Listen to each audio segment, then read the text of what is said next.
From the New American's Cold Case Division, this is the Daniel Natal Show.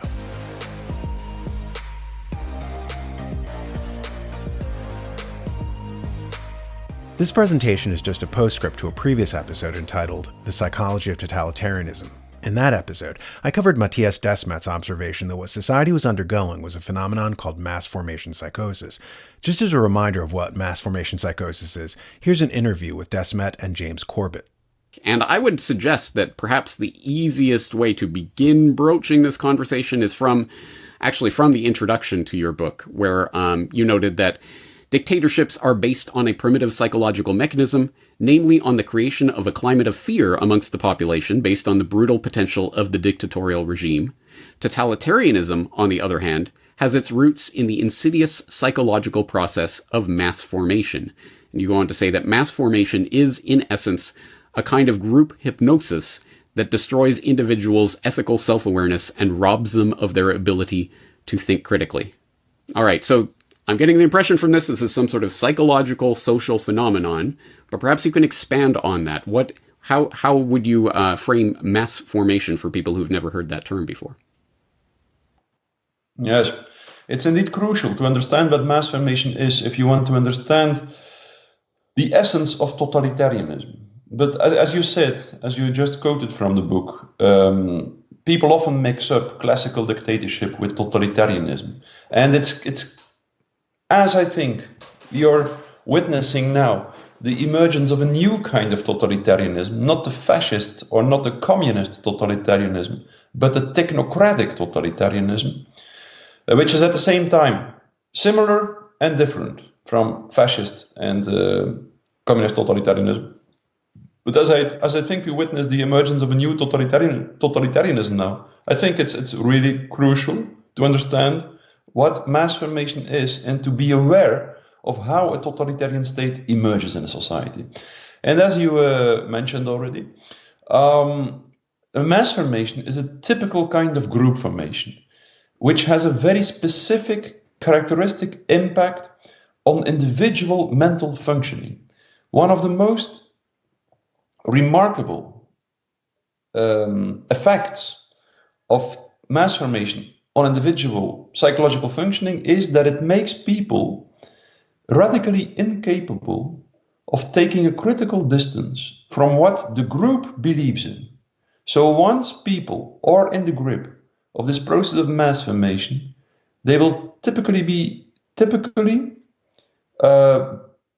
become blind for the absurd characteristics of the groupthink, of what the group believes in. Why I'm returning to the subject is that I was recently reading a book on workplace bullying called Overcoming Mobbing. In it, it describes how people programmed by the hive mind gang up and bully a person to make him quit his job. In reading it, it reminded me of how big tech and mass media combine to encourage people to cyberbully President Trump.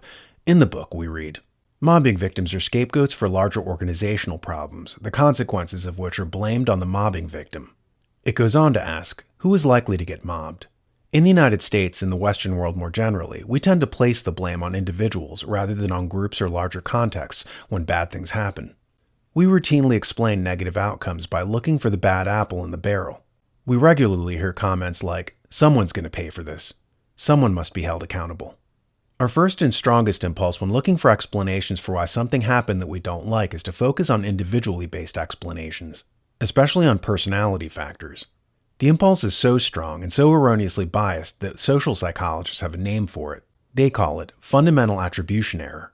This bias describes how people overemphasize individually based explanations for events and situations and underemphasize group, organizational, and contextual explanations. So when someone becomes a victim of workplace mobbing and loses his job by being fired or quitting, the fundamental attribution error leads people to explain what happened by looking for something wrong in the individual, rather than by looking for problems at the organizational and contextual level. Those two assertions intrigued me, namely, that people will ignore the system and falsely reprobate an individual. Secondly, that they'll concentrate less on substance than on personality. Notice how when Trump was attacked, it was never for his policies, but for his personality traits. He was the mango messiah, the Cheeto god. They made fun of his hair, the way he spoke, what his personal quirks were, but it was very seldom related to his actual job performance. The book adds, Employees are more likely to be mobbed who challenge organizational dynamics or organizational policies and procedures rather than people who don't speak out. They are also workers who expose corruption and/or wrongdoing or who speak out in the public interest. When Trump complained about the system, about globalization, a two-tier criminal justice system, about the swamp, he became the perfect mobbing patsy. The book says that victims are almost never judged on their job performance, which is usually exemplary. Not able to go after that, they concentrate on petty personality traits. Note the phenomenon, for instance, of how, when not told that a policy was Trump's, college students liked them. In fact, Trump's policies, when his name was removed from them, had an unheard of 80% popularity rate. But when mass formation psychosis kicks in, people were blinded to substance. See here. Well, it turns out college students love President Trump's policies when they're told the policies belong to presumptive Democrat presidential nominee Joe Biden. One America's James LaRosa has more on the story. College students applaud President Trump's platforms only when they are told they are Joe Biden's. In various interviews on Wednesday, campus reform correspondent Eduardo Narrett went around asking college students on what they thought about Biden's proposals for college individuals. What the students were not told, however, is the policies actually belonged to President Trump. All right, so Joe Biden came out with a proposal over the weekend to help people during the coronavirus. One, deferring payments on student loans. So if you have student loans, you don't have to be making those payments right now. And then he also proposed a payroll tax cut so people would get a little bit more money in their paycheck. Narrett then asked for their feedback regarding the policies and received overwhelming positive reactions from the young adults. One of the individuals even said she hoped the proposals were not just empty promises by Biden. But I think student loans, like if I had student loans and I was not having to pay them, that would help me a lot. So we're nursing students, so we have a lot of loans. The interest part of it, it does help. Exactly. It truly does help. Did you say Joe Biden or Donald Trump? Biden. Biden, okay. I think the student loans, yes, it's a good thing. The book has a passage that says when a lot of people in the workplace are saying the same thing about someone else, it is a telltale sign of workplace mob formation. This term, workplace mob formation, is just the corporate term for Desmet's phrase of mass formation psychosis, or in common parlance, Trump derangement syndrome. It's just instructive that as big tech claimed to be against cyberbullying and online harassment, they weaponized it on steroids when the target was an outsider who came in to drain the swamp. And we're still seeing the mobbing mentality in play when the FBI continued to harass Trump and demands that the rest of us cyberbully what they perceive to be a threat to the gravy train of Washington graft and corruption. The New American Magazine is guided by our support for the U.S. Constitution and the principles upon which that document is based.